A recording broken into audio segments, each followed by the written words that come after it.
Mestre, eu preciso de um milagre. Transforma minha vida, meu estado. Faz tempo que eu não vejo a luz do dia. Estão tentando sepultar minha alegria, tentando ver meus sonhos cancelados. Lázaro ouviu a sua voz quando aquela pedra removeu. Depois de 4 dias ele reviveu.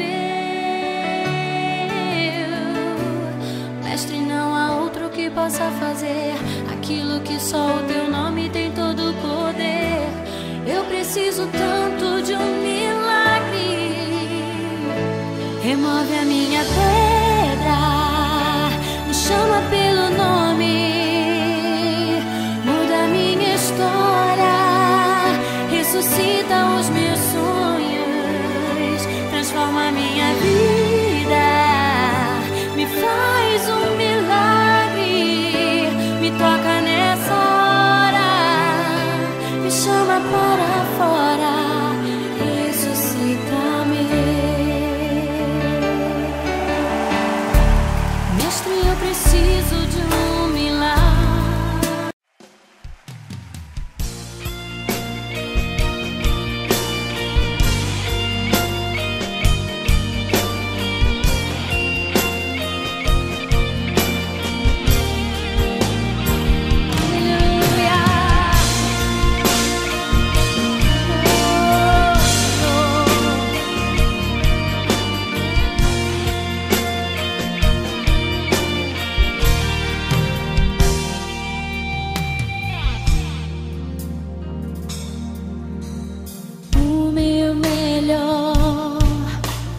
Quero te dar, me derramar aos teus pés, ser tua imagem e semelhança, é o desejo do meu coração.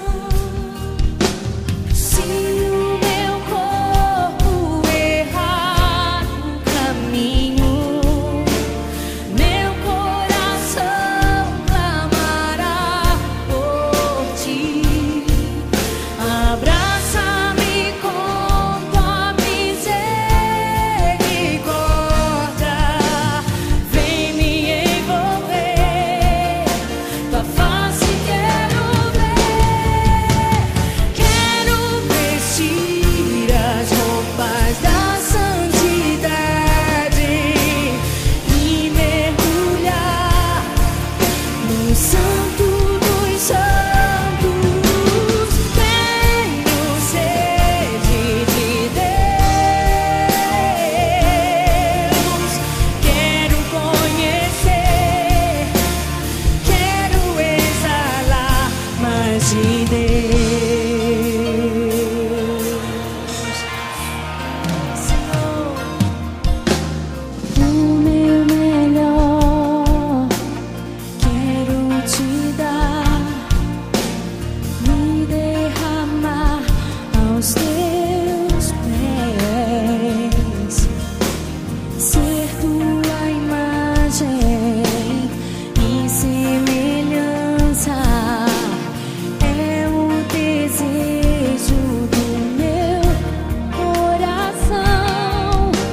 Se o meu corpo errar o caminho, meu coração clamará por ti.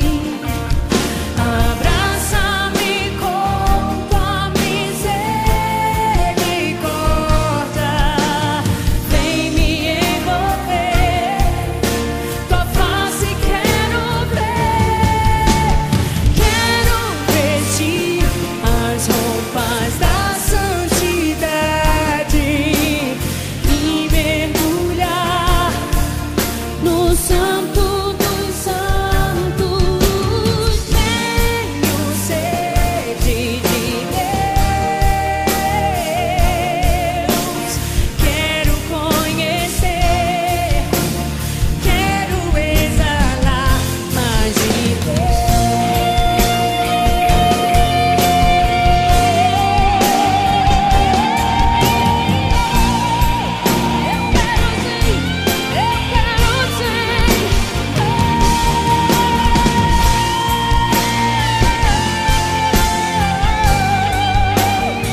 Eu quero mais de ti, Jesus.